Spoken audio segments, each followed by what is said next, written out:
نکاح یہ پوری زندگی ایک رشتے میں بندھنے کا نام ہے، اور نکاح شریعت میں یہ ایک عبادت ہے، لہذا نکاح کو والدین کی رضامندی کے ساتھ کرنا چاہیے، چونکہ جس نکاح میں والدین کی دعائیں اولاد کے ساتھ ہوتی ہیں وہ نکاح مضبوط و مستحکم اور پائیدار ہوتا ہے،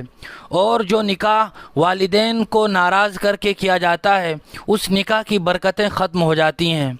لیکن مسئلہ یہ ہے کہ اگر کوئی لڑکی عقل مند ہے اور بالغ ہے اور وہ اپنی مرضی سے والدین کی رضامندی کے بغیر کسی جگہ نکاح کر لیتی ہے تو اس کا نکاح ہو جائے گا۔ اور جہاں تک تعلق ہے حدیث کا لا نکاح الا بولی، کے بغیر ولی کے نکاح نہیں ہوتا، امام ابو حنیفہ علیہ الرحمہ نے اس حدیث کو کمال پر محمول کیا ہے۔ اس کا مطلب یہ ہے کہ بغیر ولی کے نکاح کرنا اچھا نہیں ہے، لیکن اگر وہ نکاح کرتا ہے تو نکاح ہو جائے گا۔ ولی کی اور سرپرستی کی رضامندی یہ اچھی بات ہے،